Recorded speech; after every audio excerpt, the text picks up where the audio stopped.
when you consider determinant and in terms of matrices. Okay. You wanted to go over that? Yeah, just the last part of it. Can you just... Okay, so, but maybe you could state it.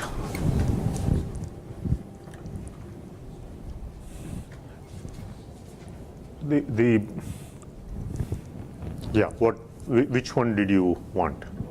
So we made this claim that omega x tensor kx over kx is same as txx, the tangent space.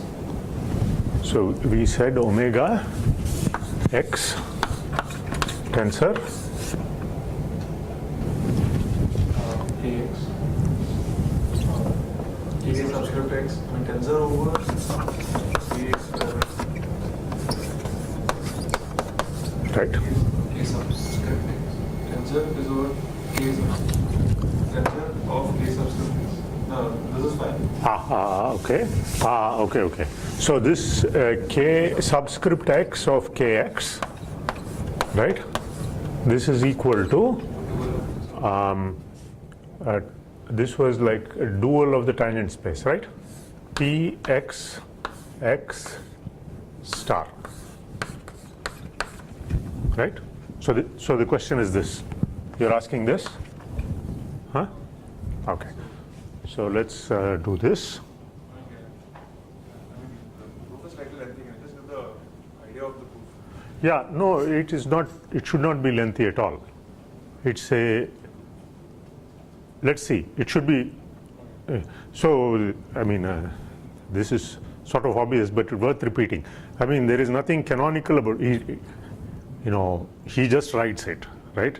So we are not constrained by what he writes. It's just a means of, it's just a first entry point, that's all. There is no, we can think independently on what the proof should be. So, see, what is this? Right? What is this? With the dual put in. Right, so this is derivations, k derivations of kx to k x.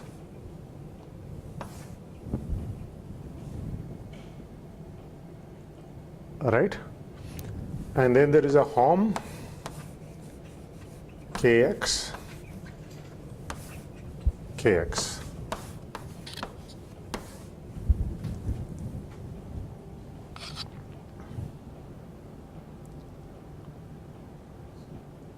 Right, so that's the dual part, if I got that right. Okay, now what is this? Hom kx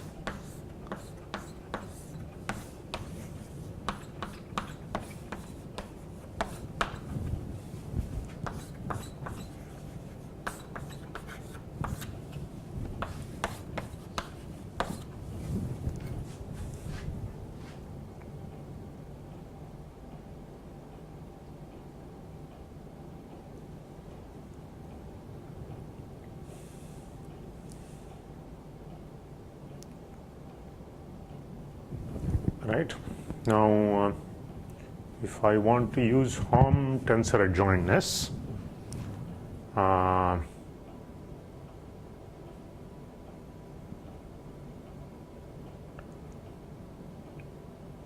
okay, so you can use, okay, let's go slightly different, no, let's do slightly differently. You can do, let's see, I'll write Txx is equal to der k kx kx, and this is equal to Hom kx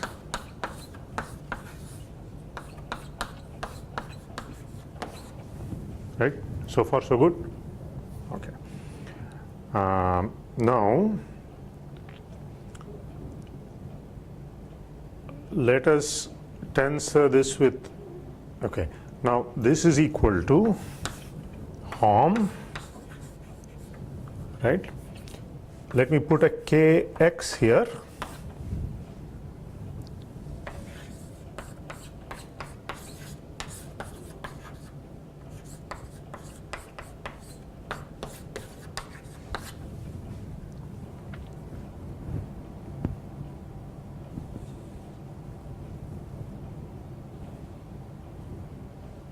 This is because this is from the following general principle. If I have A is an algebra and B is an algebra, and I have a B module M or N, say, then HOM has B modules,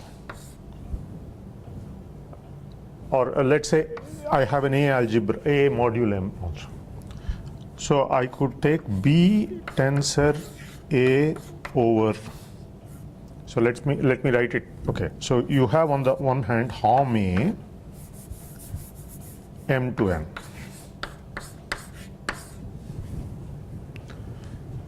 Here I am thinking of N as an A module via this. This is equal to HOM B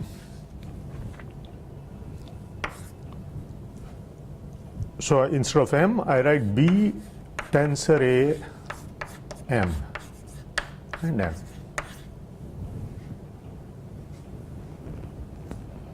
We've used this, right? And we've even said that this gets the structure of a B mod. This is as B module morphisms. This gets the structure of a B module by just, if I have a phi, B of phi will take B of phi acting on M is phi acting on M and then multiplied by B. Now you are applying that principle with B is equal to K sub X and A is equal to K square bracket X. And this is K. So this is, so in our special case, now let's specialize.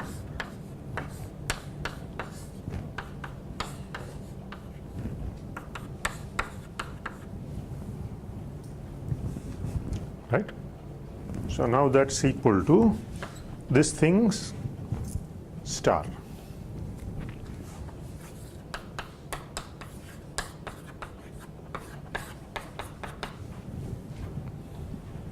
So you do it, right? So, and since this is now finite dimensional objects, I can take this star and that will naturally. Okay, so maybe I can do it like this.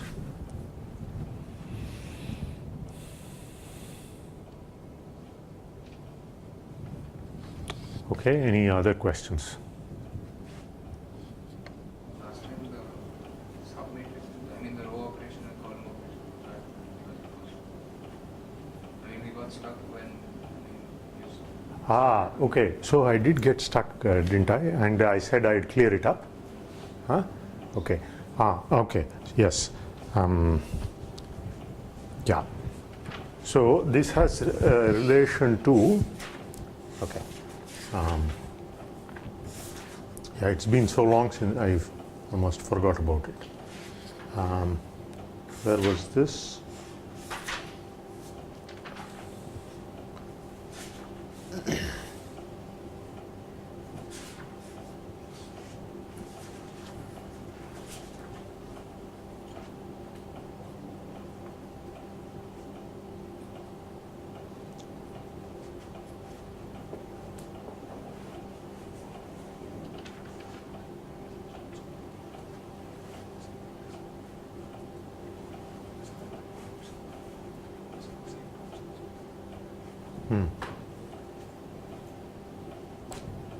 Yeah, let's do this again. I got unstuck, that's okay.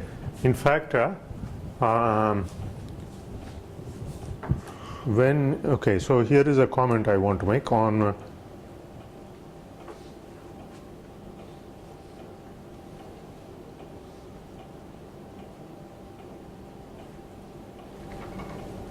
we may choose F, right? That's 4.2.15.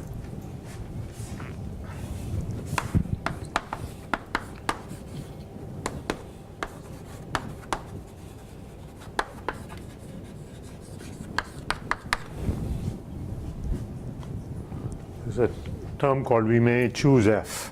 That, okay, that he's being overly careful. I don't think you need to be that careful. Maybe he's thinking slightly more generally at that point. than what he needs to. Okay. Okay. So okay. So let us look. Okay. Let us again do this in our context. Okay. Because otherwise, if we start doing the general stuff, we'll get hopelessly lost. Let's do what we want and see if we can prove what we really want. That's all we care about, right? So what is it that we care about? It is this, that if, so here is, this is what we,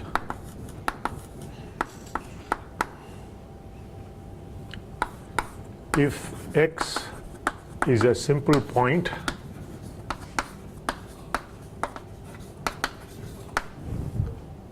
of x, there is an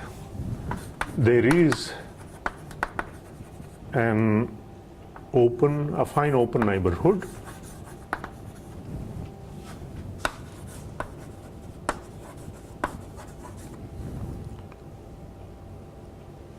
u of x and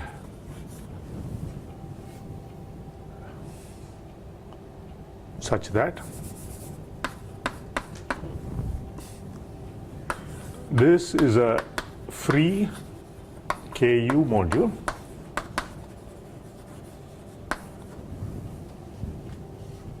with a basis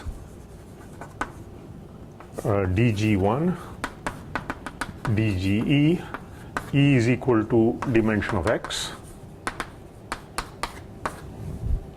for suitable GI in KU.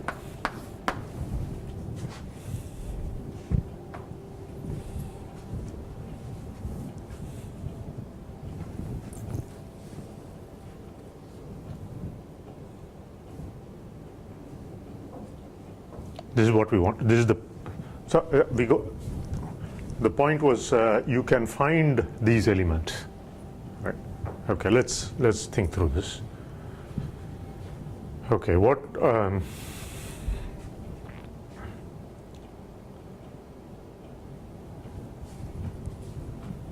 so x is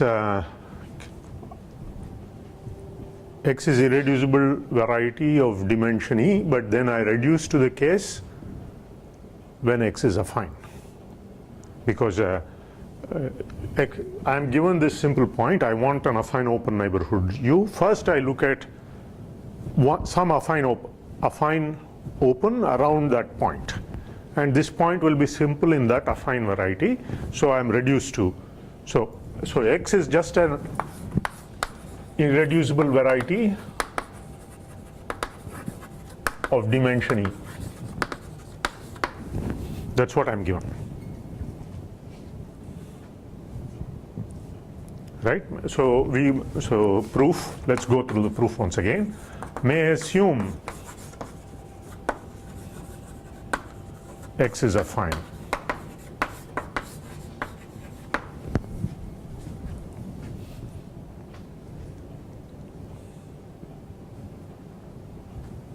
Right, so and then the thing is to look at the construction of omega x, right? So what do we know? So this omega x is given by, so if x is contained in an and the ideal of x is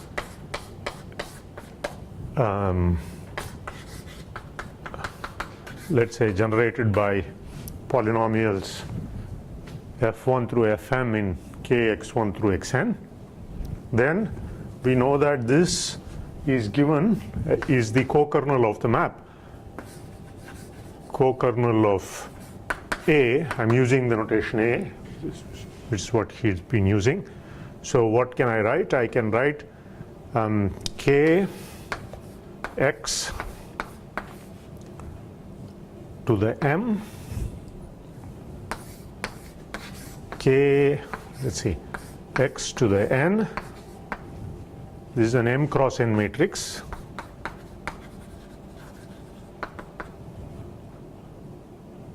Right, so I'm thinking of this this is the crucial thing, this as being generated by dt1, dt2, dtn. Those are my symbols for the three generators here. And I go quotient by d of f1, d of f2, d of fn. And with our conventions, this was df1 was the first row, df2 was the second row, and so on. So I put del f by del t1, del f1 by del t1, del f1 by del tn, right? And del fm by del t1 and del fm by del tn, right? And so this is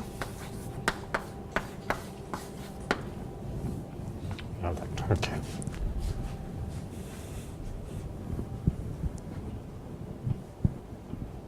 Okay, x is a simple point of A. So what is the, so the first observation was that the rank of this matrix is such that, so when I talk about the rank, I mean I go to the quotient field. It's an irreducible variety, so this is Kx is a domain. So I go to the quotient field and look at the rank of this matrix. Right? Okay, and what is that equal to? So result, and this was non-trivial, was to say that the rank of this matrix, rank R of the matrix A, so this is our A, is equal to n minus E. E was the dimension of X. Right? Okay.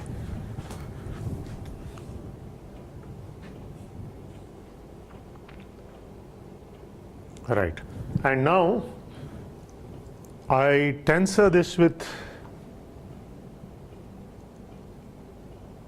Kx, right? So if I tensor this with, so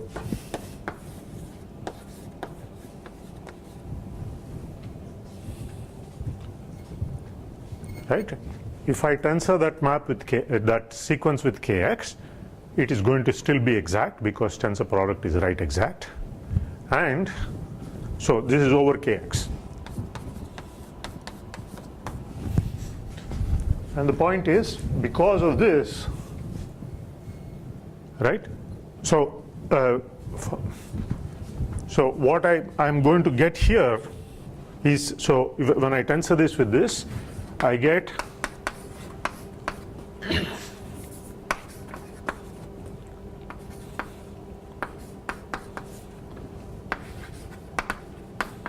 what do we know about this? This is now I'm using the hypothesis. X is a simple point, right? So which means this must have dimension equal to the dimension of the tangent space, which is equal to, in general it is bigger, but I know in this case that it exactly equals the dimension of X. So I know that this is equal to E. Right? If this is equal to E, when I tensor it with X, what must the rank of this matrix be? It is n minus the dimension of E. So it continues to be of the same rank. That's the point. Okay? So the two general statements are the rank of this matrix is equal to n minus E. That's one statement. The second statement is that for a simple point, because of this, the rank does not drop. It continues to be even when I go modulo, when I put x equal to 0, when I specialize all those polynomials, I evaluate them at x. Very likely, I mean, you know, I've gone modulo, which means it could possibly be much less the rank, right? But it does not. The point is it does not. Okay. So x is such a point. Okay, which now means that, so there is a polynomial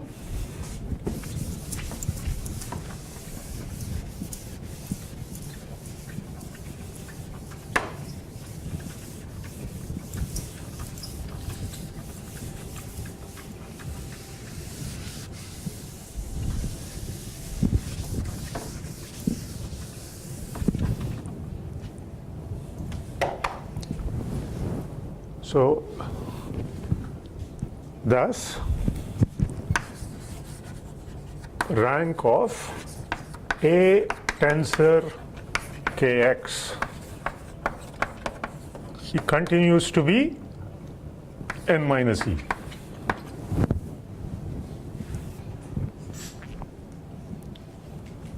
So this will, we've called it R. Well, is that the definition? Well, not definition, but because of that. Anyway, so let me call it, and let me not use it differently. So what do I know? There exists R by R matrix, a determinant of an R by R, determinant of an R by R submatrix of A,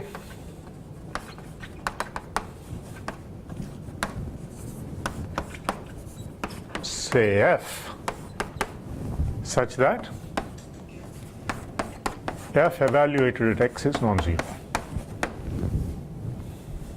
This is what it means, right? Now I choose that F and put U is equal to right, I want to do that. So let's try.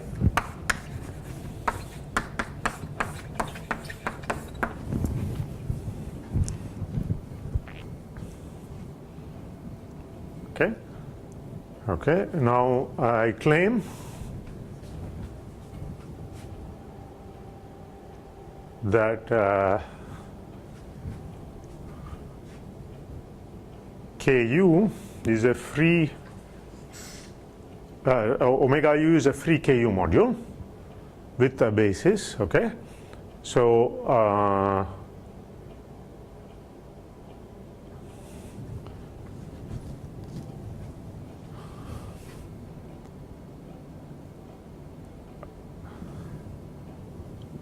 okay, now let's see.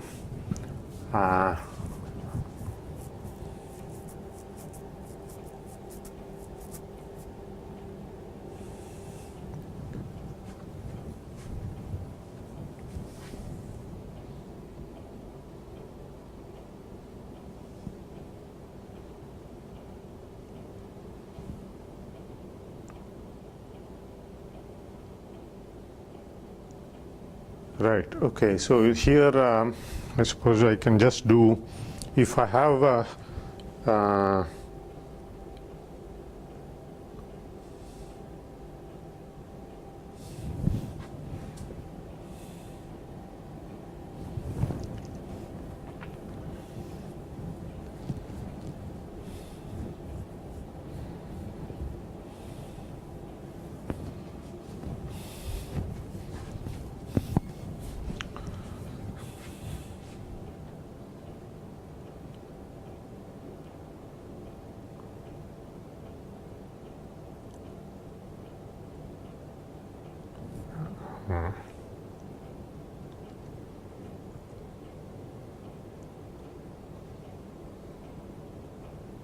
okay, maybe one more observation to be made. What is, I have to relate it to omega u, right? So can I say that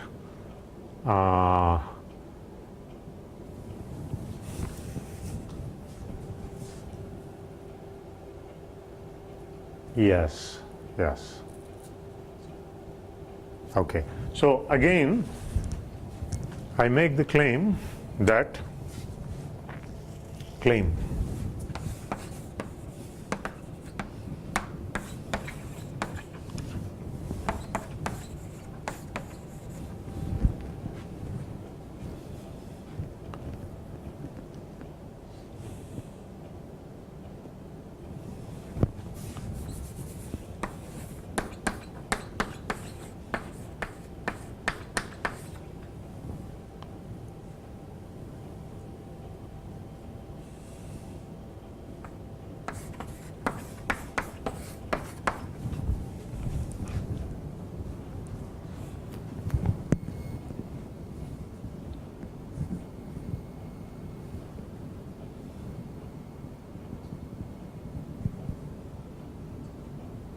This is what I want to claim.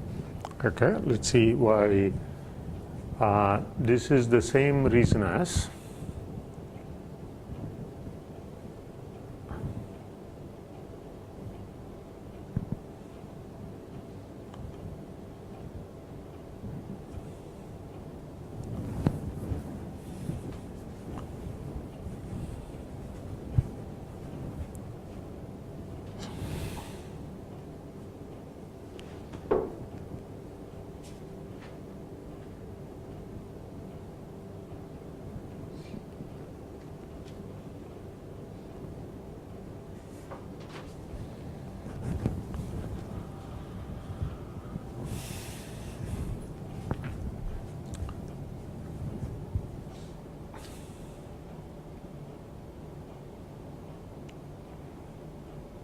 okay, let's see what I want to prove.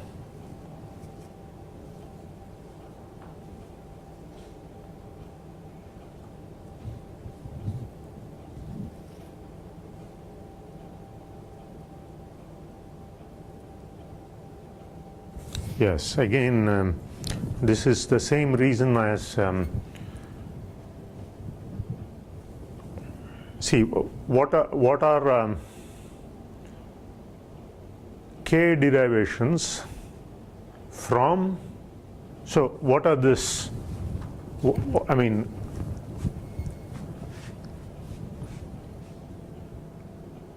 okay, so this is the same reason as for, again, by the quotient rule.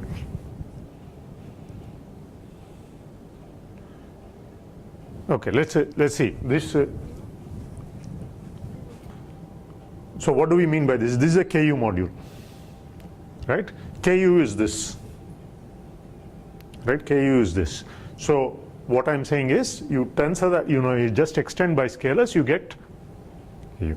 Now what we have seen is that when omega kx, that's the quotient field,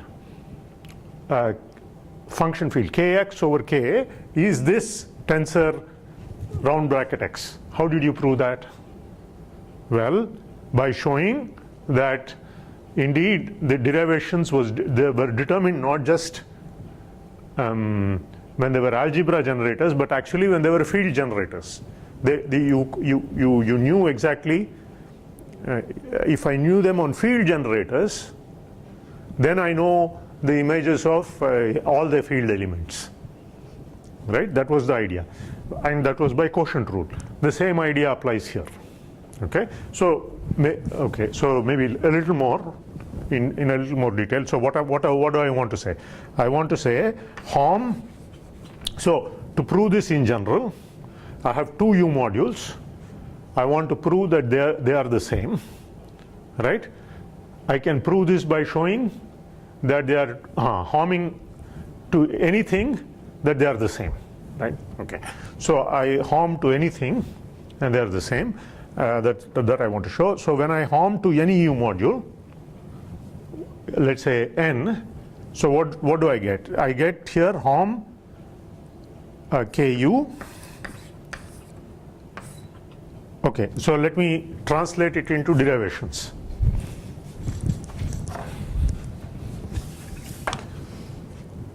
HOM of KU of this into n will give me what? Derivations of KU into n. That's what that is. What will this give me? This is HOM K.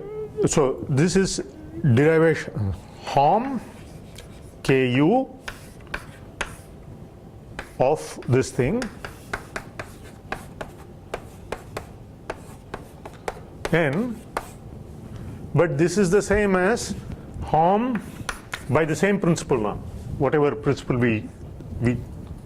which I raised there is the same as HOM KX of omega xn, where I think of n as a where I think of n as a kx module via the map from kx to ku. But this now is by the universal property of this, the derivation of k of kx to n. Now I claim these two are equal. That's where the quotient rule comes. So to show these two are equal, I've harmed into n and so observed that this side becomes this and this side becomes this. So I am reduced to showing that this is an equality, but that is so because so I can the claim is that I can extend every derivation and and then there is the restriction map. This is the restriction map this way, and I can uniquely extend.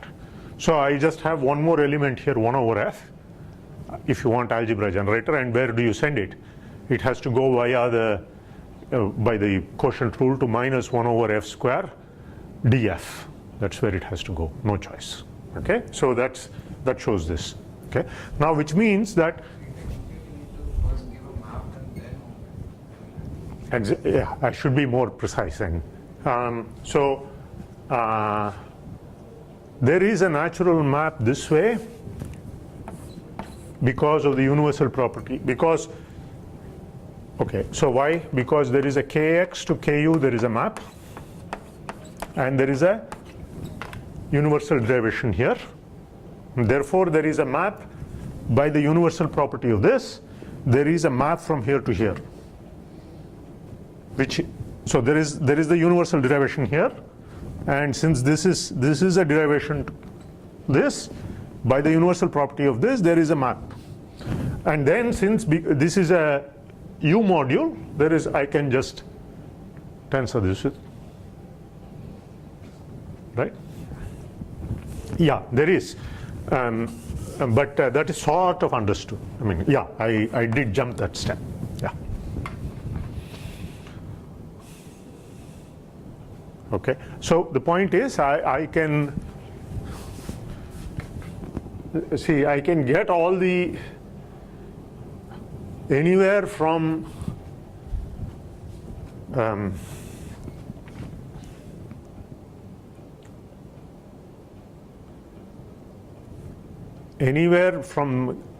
between kx and this quotient k square bracket x to the k quotient field.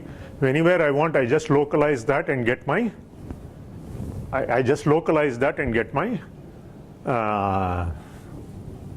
omegas, right? So I localize this and get my tensoring is the same as localizing. yes, tensoring with yes, that you must have studied in commutative algebra, right? That is, you have, if I have R is a commutative ring and S inverse R is a localization,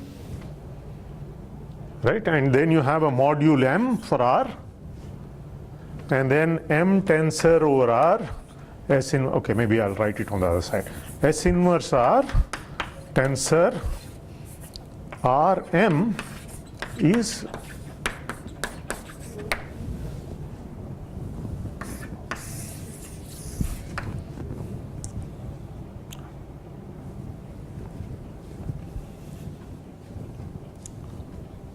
so if I extend, then that's the same thing as localizing.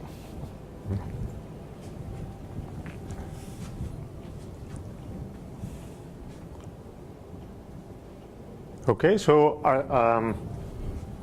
I localize and then I see the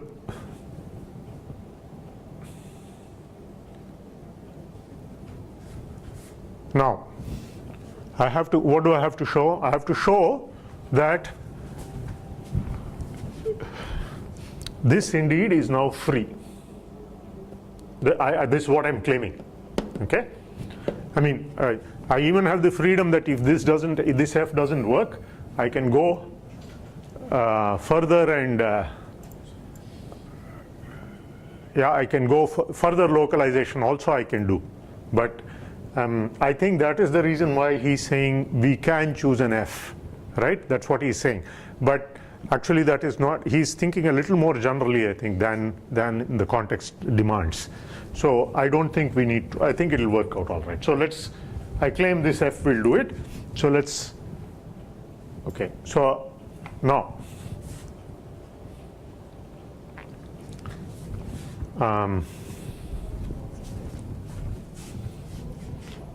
so can I erase this and start here? Okay.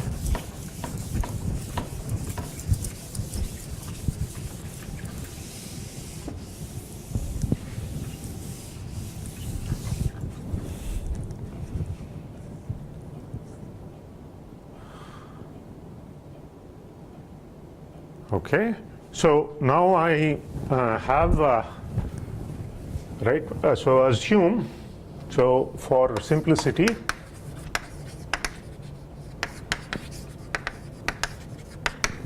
let us say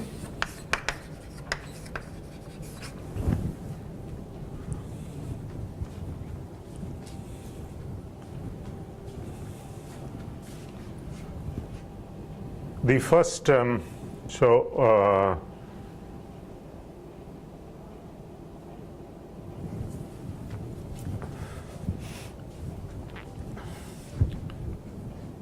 so I interchange rows, which means I am permuting basis elements here. I interchange columns, which means I'm permuting basis elements here, right? And then I can assume that the first R by R matrix is let us say top left R by R matrix of A is has non-zero determinant.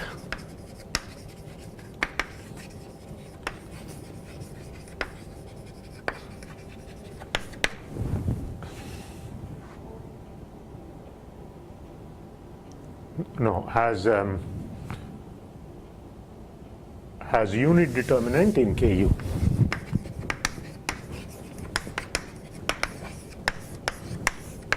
More. So there was one determinant which was non-zero when I specialized at x, when I substitute x into it. I call that f, right? So that determinant was f. So if I invert that determinant, which I have done, which that determinant is non-zero now we knew, therefore that it has a unit. That determinant is a unit. Agreed? Okay.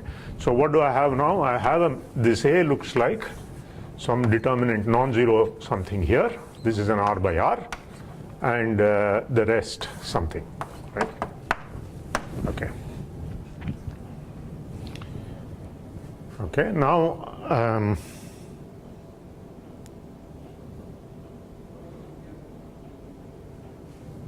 okay, I do choose my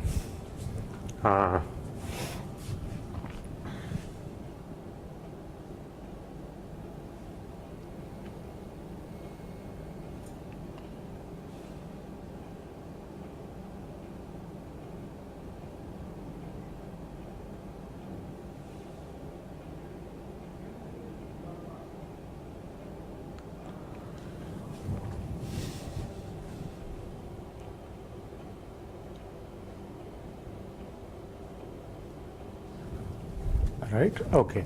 Now, let us see. I just want to say that this matrix is 0, right?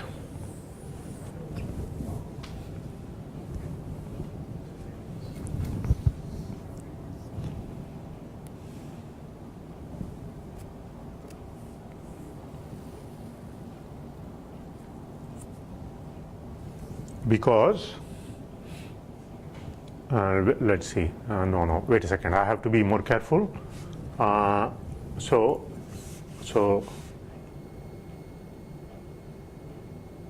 let me see,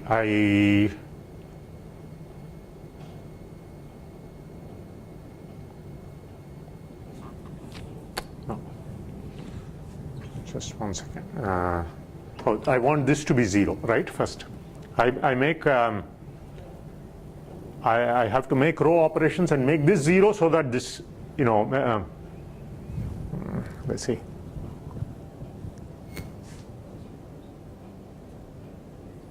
For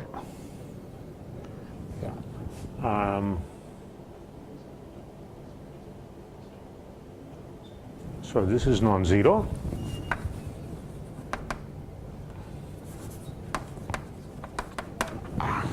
Okay. Now all I want is just 1 second. So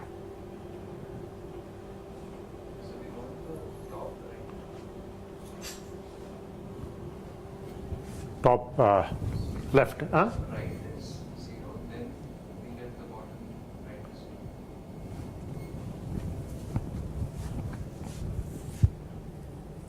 0. I thought if this were 0, then this is 0.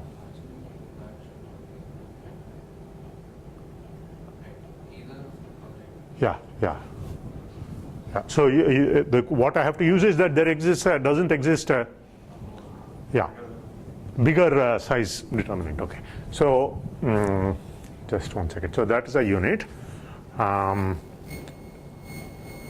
Okay, I'm just wondering how to. I did figure this out. So let me just try to recall.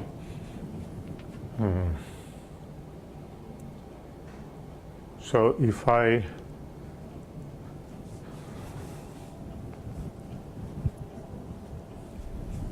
maybe you can help me also.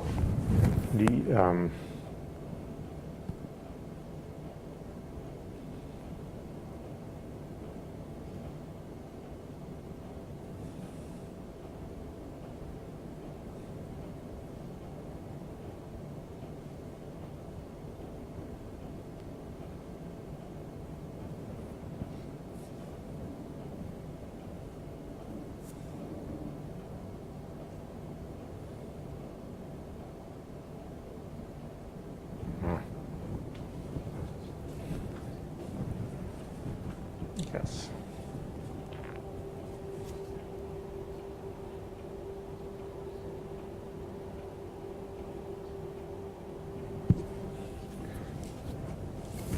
Okay, so what does this mean?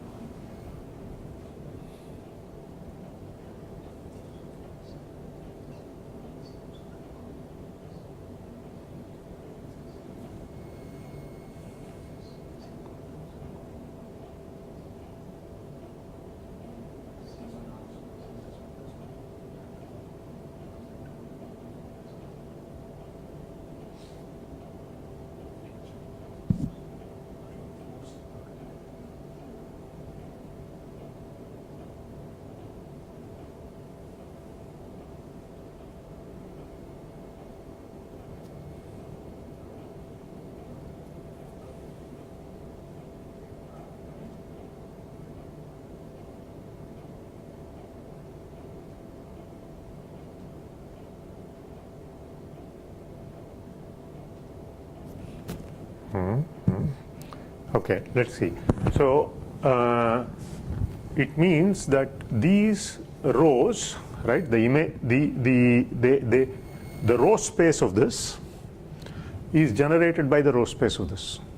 Correct? For the first 4 rows, generate the row space. Okay. So let's see what that means. I also want to say.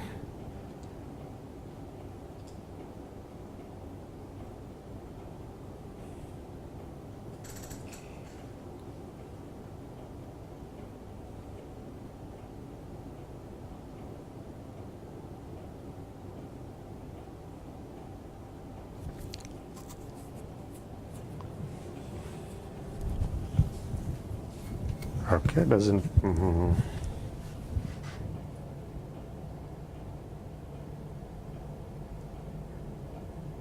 Right. Okay. So let's do that. Okay. So I am going to do, let's say, row operations. I'm going to do row operations, and I am going to kill off.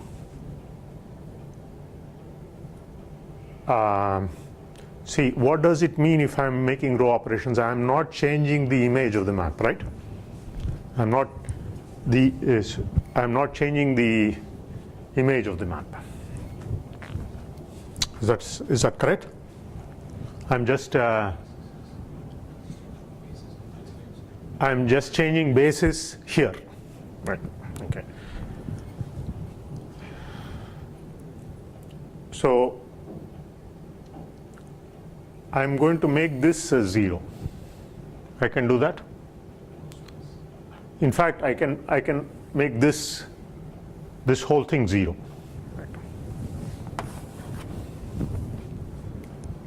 Right? Because these are in the row space of that. Wait a second. Am I? Aha. No. Here a little bit of careful thing is required. First. Kill the bottom left part, and then automatically, since the rank is Correct. Right. Correct. So first I kill the bottom left part, and then automatically this is 0. Right? You agree with that? Okay. Now the claim is the following. What are these? I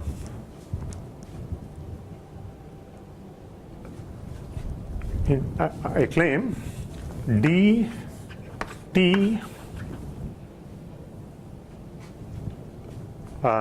So after this change of, so this is modulo. I made this. These permutations, and then so you should take this modulo because right, okay. So I claim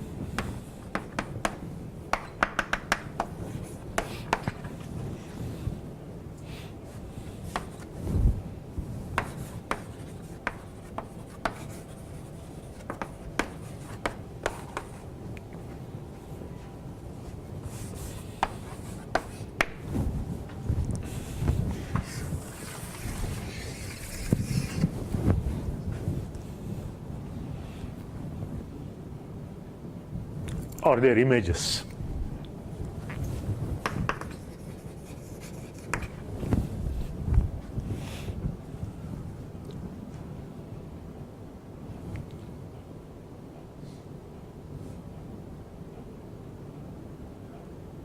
Okay, this is what I claim. Okay, let's see if this is really correct. Okay, now, so this would prove that indeed that this is a free KU module. And what are my GI? They would just be these, right?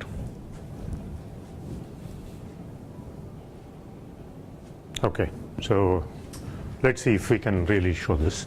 So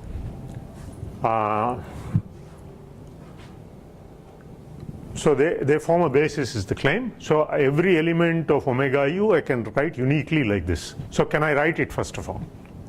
Right? Now I choose, pardon me? when you kill the bottom left part, we need the operations have to be done in kx f, right? I mean ku. Yes. How do you ensure that?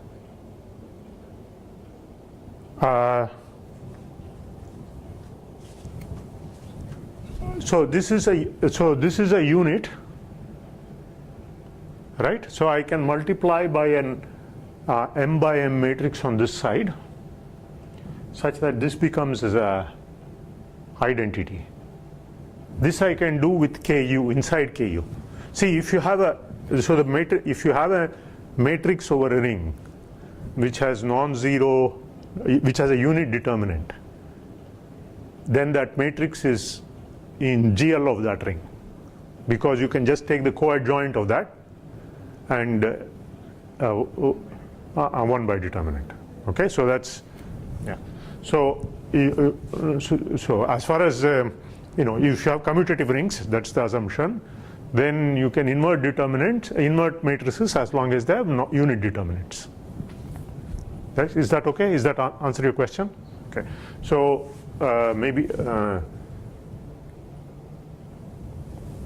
So initially I had some matrix and I put the inverse of this matrix here, and then maybe something 0 here and something dot dot here. So even this. So then what do I get, for example? Whatever originally I had, so this times this will give me this times this plus 0 times 0, which is identity here, right? And I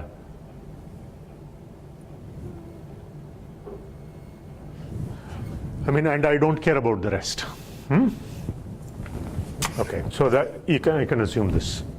Okay, and then I can do row operations to kill this off. Okay, now I look at an element of kxn. So kxn is is dt1 through dt.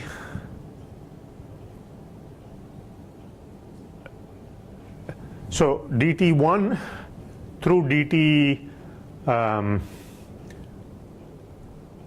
dtr, sorry, dtn is a basis for kxn, right? So given an element here, I look at a lift, I write it in terms of this, right? Now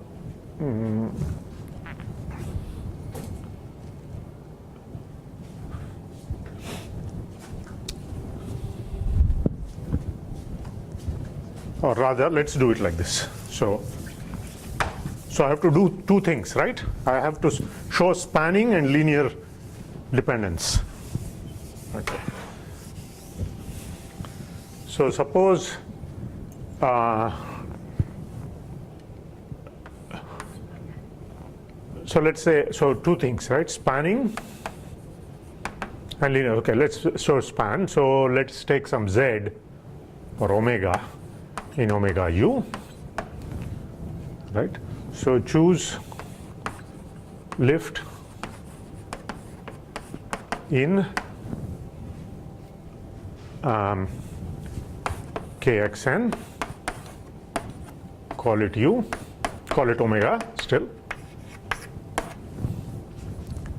Now I write omega is equal to, let's see,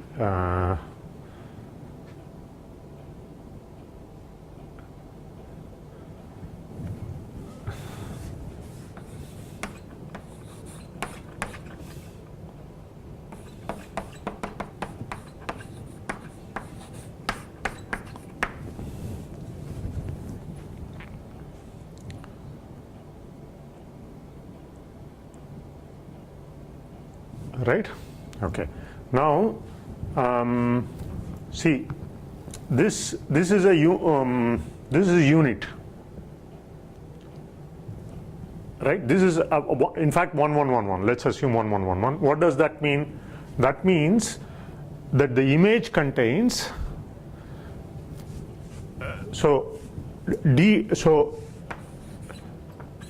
dt1. So the image of a tensor Ku contains elements of the type dt1 minus something in the span of dtr plus 1 through n, dt2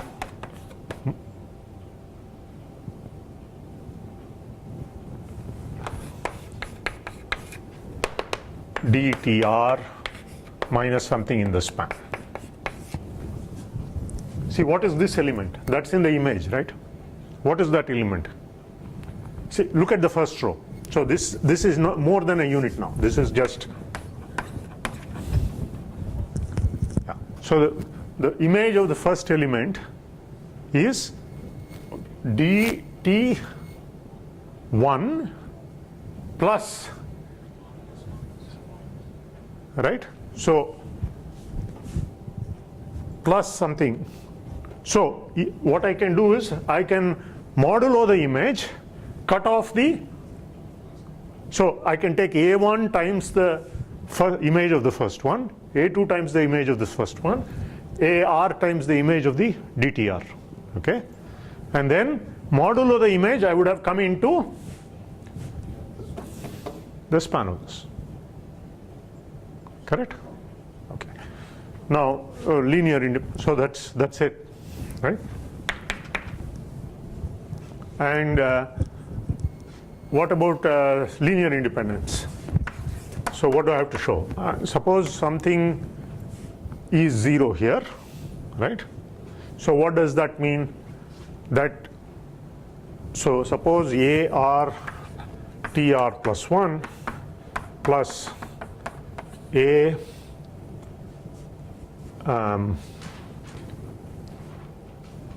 N TN is in the image,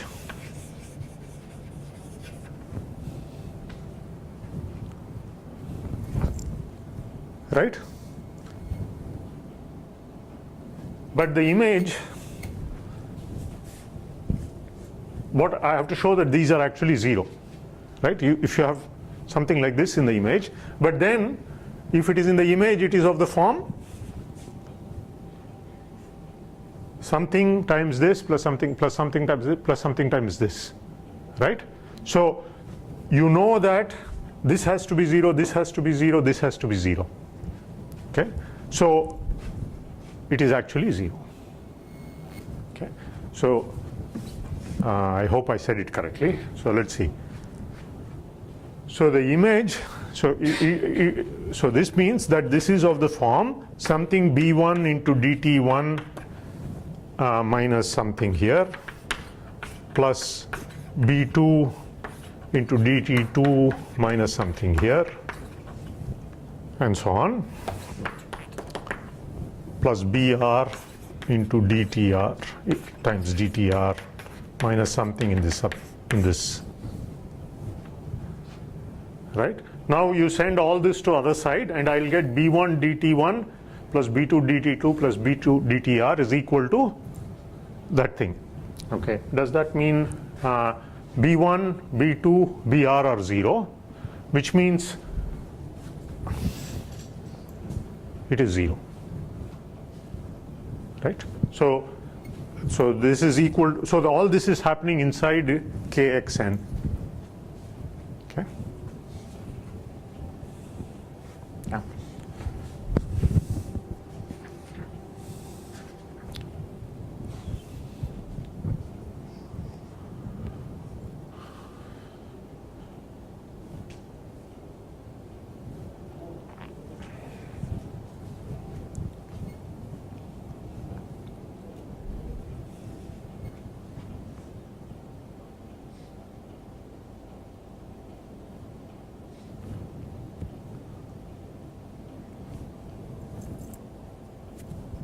Yeah, make sure you understand it. If there is a problem, we'll.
All right.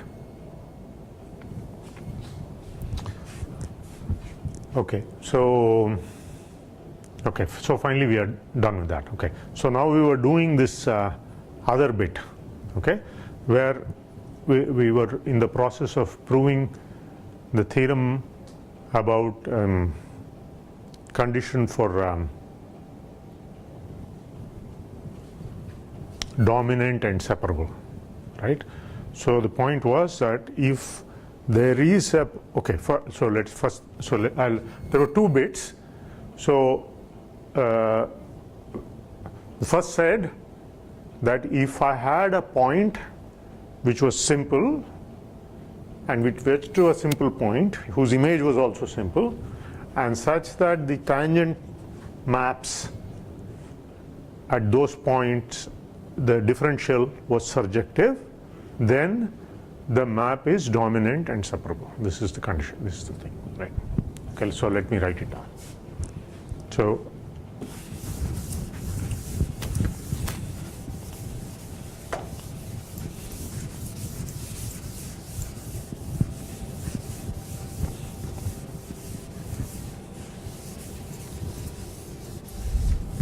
you had to, so x and y were irreducible varieties of dimensions E and F, or D and E, I forget, respectively. So let's say D and E. And then you had a map, and what we had to show was, so let x be in X simple such that phi x is simple and txx to t phi x y is surjective. Then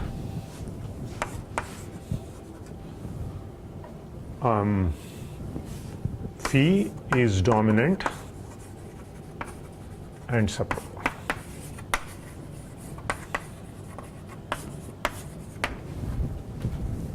This is the claim. Okay, now just this morning I was revising the proof in the book, and I find that there seems to be a gap in the proof. Maybe I don't understand. It's just me.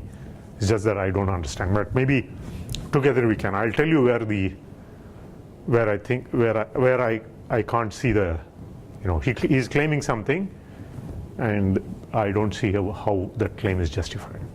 Okay, but let's do it. Okay, so first point is to may assume.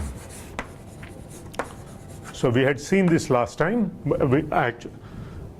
So we may assume by going to neighborhoods, affine open neighborhoods around those points, such that not only you can assume that those affine, these are smooth actually. More than that, you can actually assume that the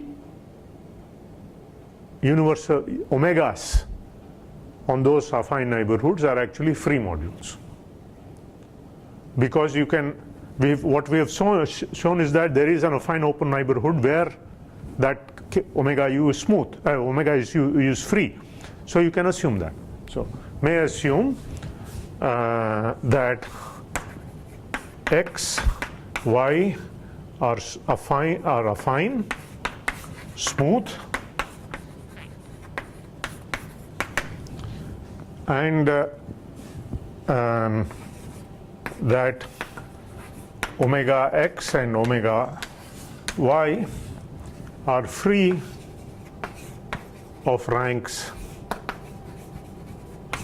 D and E.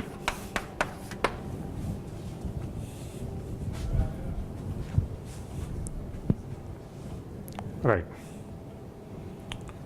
Okay, so then let's look at, so now these are affine. So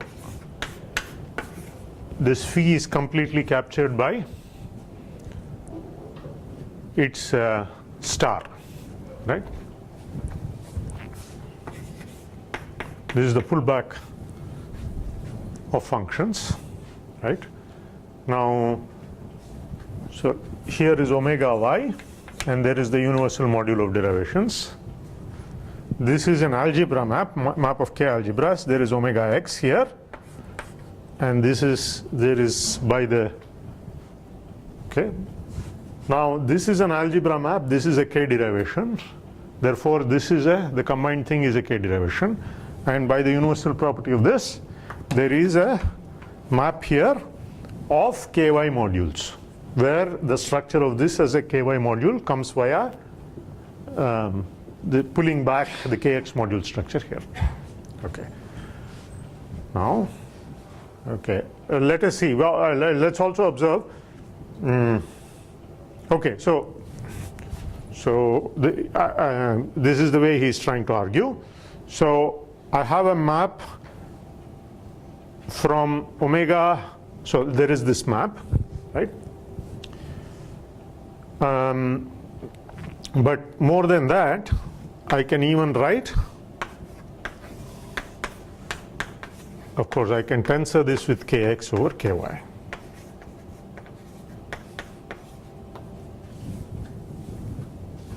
Right, because that side is a kx module, I can just write that. Okay, there is that module. Okay.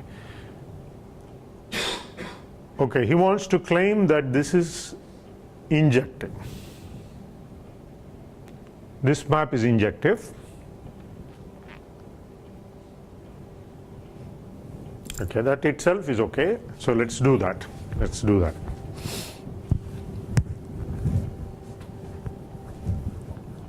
Okay, what do we want to do? This is dominant. Therefore, this map is injective is what we want to show.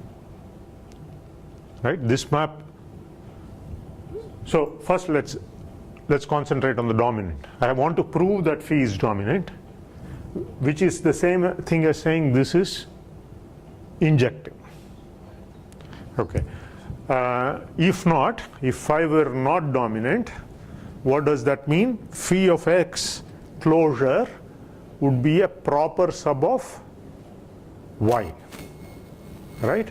And if you took a function which was on y, which was non-zero, and 0 on that closed set, see, y is an affine variety. Suppose it was not dominant. Okay, so what we are saying is that for dominance, it is enough to show that this map is injective. Okay, why is that enough? Suppose it was not dominant, then the image closure of the image would be a proper closed set subset of y. Y is an affine variety, so there are enough functions on that affine variety, meaning that there is a 0 on the closure and non-zero elsewhere. Take a point outside the closure, and you have you have this separation property. You can find something that is 0 on the closure and non-zero here, right? So that when you restrict it to x, of course it would become 0. Okay, so there would be a non-zero thing that would go to 0. Right? Okay, so. And we are not trying to prove too much. It is a necessary condition also, right? Because if it is dominant, then it's going to be injective. Because if it is 0 on x, which means it is 0 on a dense set, and therefore, yeah. So we are more or less, there is no more. It's no more, no less than saying this map is injective. So, okay, so somehow he wants to say this is injective, therefore this is injective, and this injection he wants to deduce from this injection. So the argument goes something like this: you prove this is injective, then, and that's where I have the problem. He claims this is injective, which seems all right to me. We'll just prove that. And then he's saying this is injective, this map, here, at this level. this is injective, and since these are free modules, therefore this must be injective. So this is the kind of claim he's making, right? So okay, let's try to see that this is injective, right?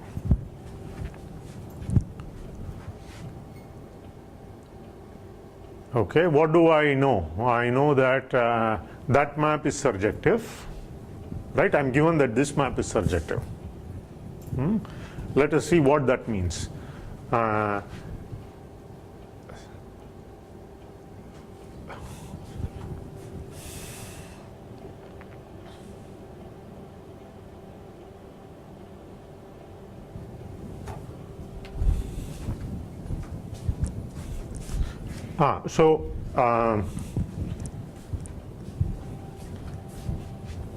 Okay, so the whole point is the following. What is the rank of this? E. What's the rank of this? D. Right? So this is a D cross E matrix. So I'm thinking of this as free modules over Kx. So this is a free module over Ky. When you tensor a free module over something, you get a free module over this ring, right? So this is a map of free modules over a domain, the domain being Kx, right? Okay, so this is E and this is D. So this is an E cross D matrix and our convention. This is E and this is D. So this is an E cross D matrix. Okay. Now I want to say, so if you have a map of free modules, I want to say that is injective, and we are on a domain. I can just go down to the quotient field and prove it there, because this embeds into these are free. In particular, they are torsion free. That is if I write, this is an embedding, this is an injection, and this is an injection. Therefore, if I show that since this is an injection, if I show that this is an injection, it's good enough for this to be an injection. Okay. Now, how do I show this to be an injection? I will in fact show that this rank is E. Right? If I show that the rank is E, then I know that this is an injection, because, yeah? Right. So how do I show this? So I want to claim this rank is E, right? Now see, or in other words, since is to show that this rank, the rank of this matrix thought of over Kx is E, right? Is what I want to show. Now if I show thought of over quotient, going to X, where X is this point. So I have a free modules, maps of free modules. I will show that when I go down to X, when I go, bar, K sub X, when I go there, it is E. Then to begin with, it has to be at least E. Yeah? And so we are done, right? So that's the idea. So the fact that this is surjective, and the rest is sort of trivial, that's the idea. So you just, we can just see it in a minute. So what I do is, so I repeat, I want to show this is injective. To show that this map is injective, after I go to the quotient fields, now that is just a map of vector spaces of finite dimension. This is of dimension D, this is of dimension E. To show that this is injective is equivalent to saying that the rank is E, right? Okay. Now coming back here, I need to show that this has full rank. This is an E cross D matrix, right? So this has full rank. This is what I want to show, right? clearly D is bigger than E because this map is surjective. Right? Okay. So this has full rank. This is E. And for that, observe that if I take Kx to show that, okay, so I will show, to show that it is full rank, I will show that it is injective when I go down to X. Right? Okay. Now going down to X, so let's go down to X.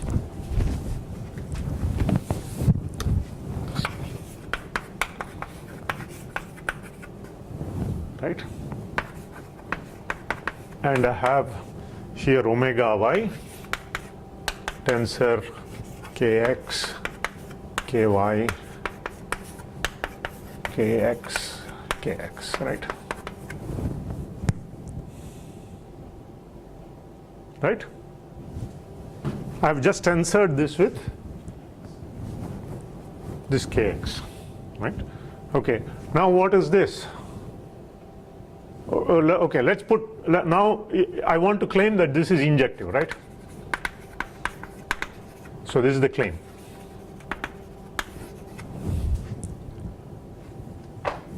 After I tensor, I'm claiming it's injective. It's now just a map of vector spaces. I want to claim it's injective. I harm it into kx and claim that it is surjective. Okay, harm it into kx. So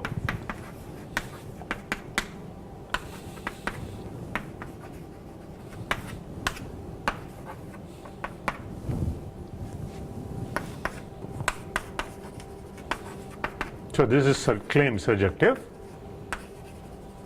and you see that this will just become this map.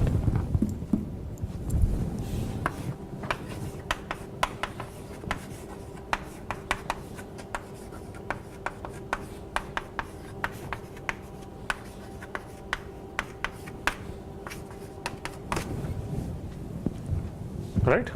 Okay, let's observe that this is nothing but, now again by that same principle, this is omega over kx, omega x to kx, right? What is that? Derivations, which is that? Right? And what is this? So again, let's peel off one after another. So if I peel off the, first I peel off the kx and replace it by k round bracket x. So I get this times kx, right? Now, but what is actually this? This kx is actually a, I can write a ky here and remove that kx. See, if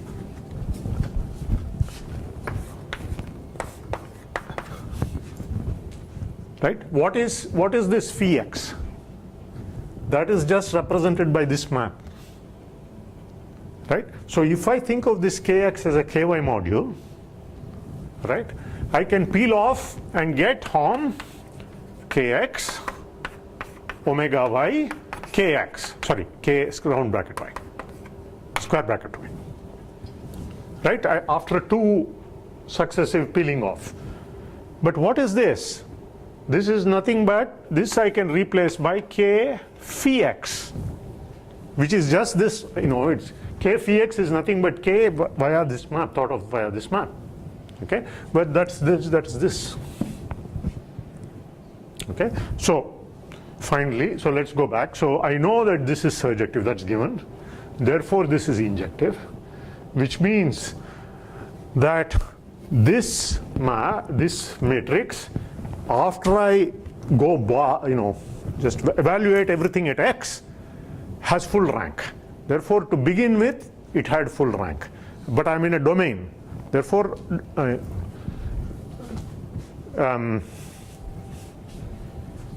therefore it is injective.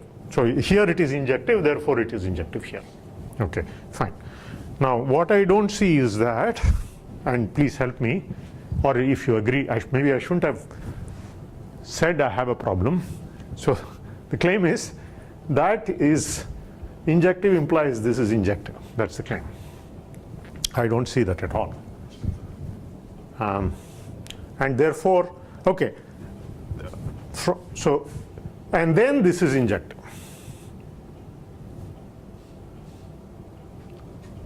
Here it's sort of K omega y to omega x.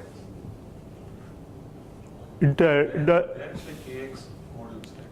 There it's like kx modules. Here it's like if you want ky modules, it's just it's a statement about, it's if you want about abelian groups, the kernel is 0. That's all you want to say. Okay, so the injection doesn't what you think of as doesn't matter, right? So here is what I have a problem. So so if you look in the book, it's very innocuously written.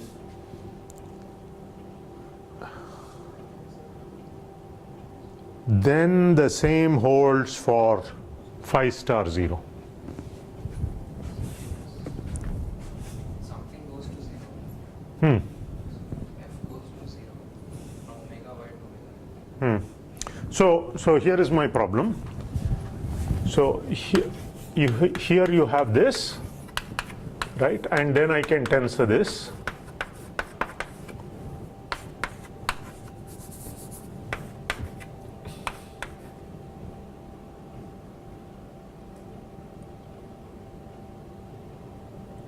So this from here to here is an injection. I don't see this too. So there is that bit, right? See, you are claiming this is an injection, and that does not mean that this is an injection. There could be, right? And that's my problem. I don't see that.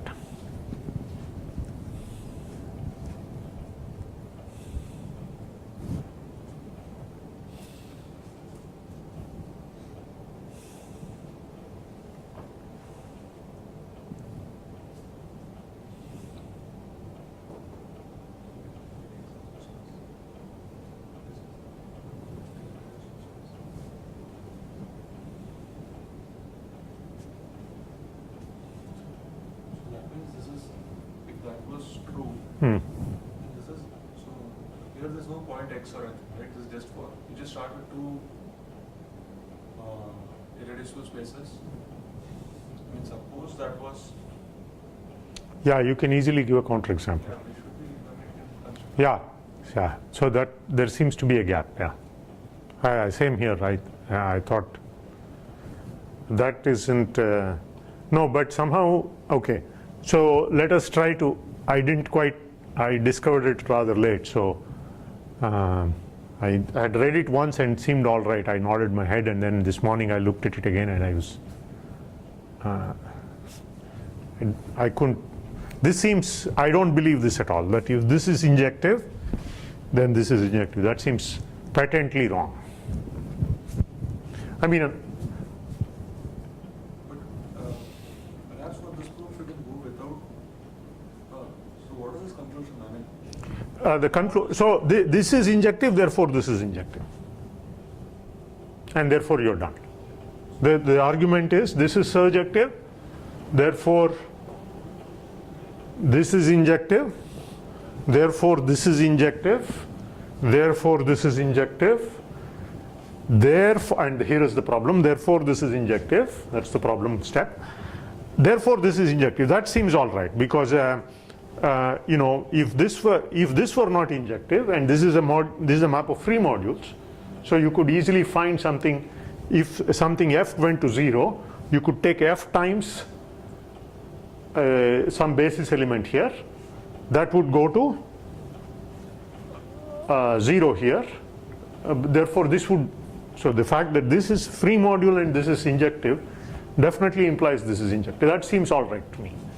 But I don't see, there definitely seems to be a gap here.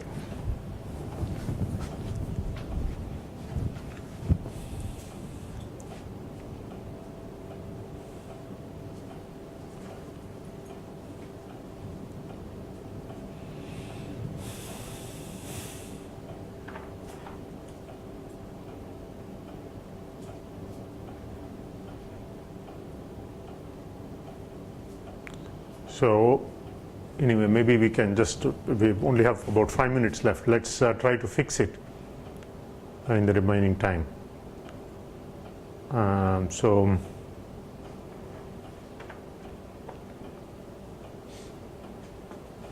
suppose it's not, let's try, okay, suppose it's not injective, then I want to contradict that. Let's try that.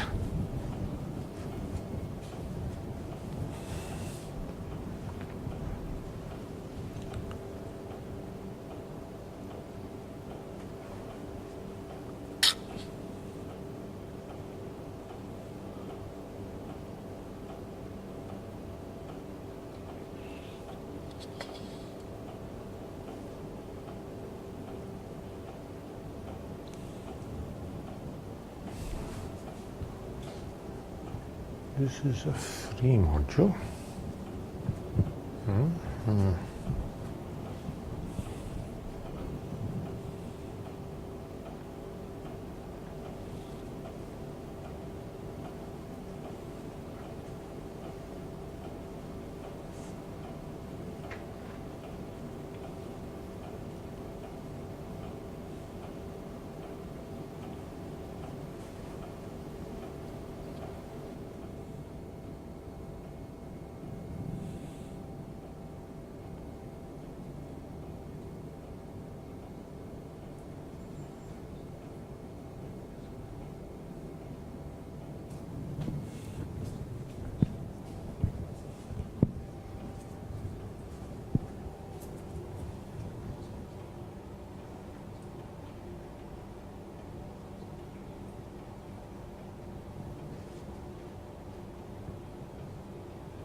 No, maybe there is something else that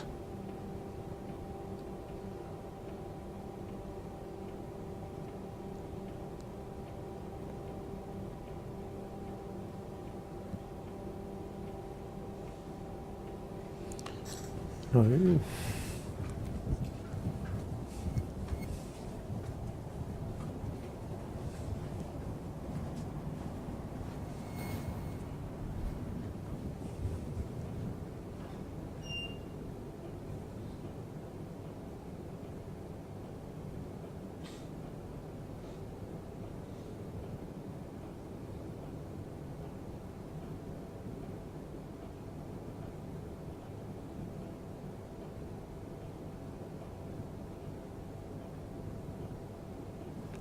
you could say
of omega y in that diagram, Hmm. just put omega y tensor kx.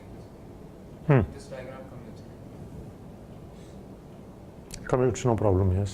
So then, if now we know this bottom thing is injective, Which one is injective? omega y tensor kx. Now this won't the same argument work to claim that phi star is injective? No, but see, again the same problem is that this, so that is like this you're saying. So you want to put a tensor kx here? Huh? Okay, fine, this is injective, so what? So what was the argument to say that phi star is injective given the lower thing is injective? Okay, the argument there is that suppose f goes to 0,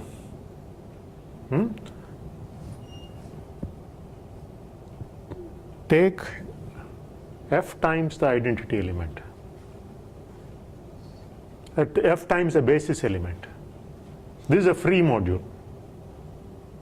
So here is the argument.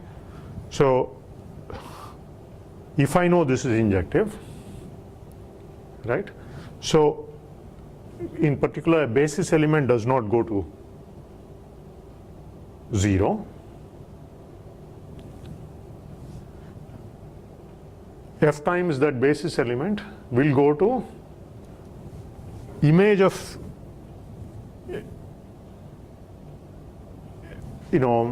f times that basis element, and I'm not saying it correctly, but you get the idea, right? Why is the same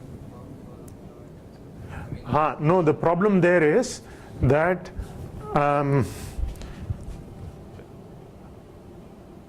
it is non-zero here. Sorry. No. The problem is it can become 0 here. See, what you know is that this is, so you know this is injective, right? Why doesn't it prove that this is injective, for example? Because that you can't get, right? Because of this problem. Same thing with so take f going to 0. f going to 0, right? So the onus is on you. So tell me how the proof goes. I give you that this is injective. Okay. Take a basis element, not basis, take something which goes to something. So this I know is injective. Okay, now f, so f in ky goes to 0.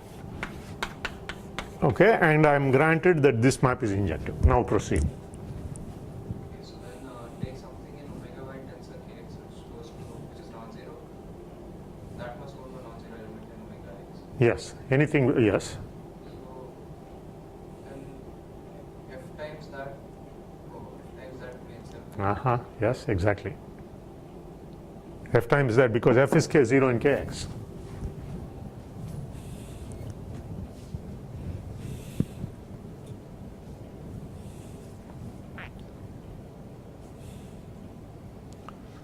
So this seems, I don't see how we can recover the proof. It seems hopeless to me. So we will have to do another argument. Show that f tensor 1 is non-zero in the image. Which could very well be, which is essentially like saying, in particular f is non-zero in a kx, which is what you want to show in the first place.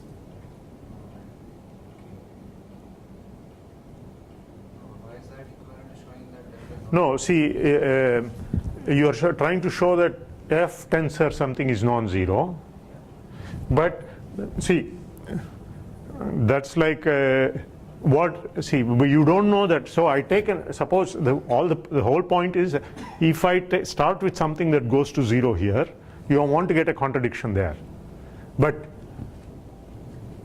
that could very well be those elements are becoming 0 here. I mean, I'm not saying it So there is, but just based on this, this is just not true. For example, you could, this is always, for example, you could take a to a mod I, right? Yeah, you can just take a to a mod I, something like that. And that's it's as Gautam was saying, that's just not right. That's not right. Okay, so I think the proof is wrong. Although I need to maybe. Or I think we just have to circumvent this step. Maybe I'm somehow trying to think of instead of going through this intermediate step, keeping the rest of the proof and somehow jumping. Yes, if you could do that, that will fine. But that essentially involves a different proof, is what I'm.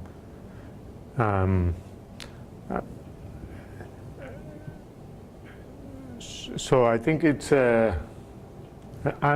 this is not a considered statement. So maybe I'm not seeing it, but I will check with maybe some colleagues and tell you on Friday. Okay, so looks like we will not get to 4.4. We have just one more time. Okay, so but there are subtle points here, so I don't want to rush this without. Yeah. So next time we will just do a little more of this, and that will be the course. Okay, and then the exam on the 30th.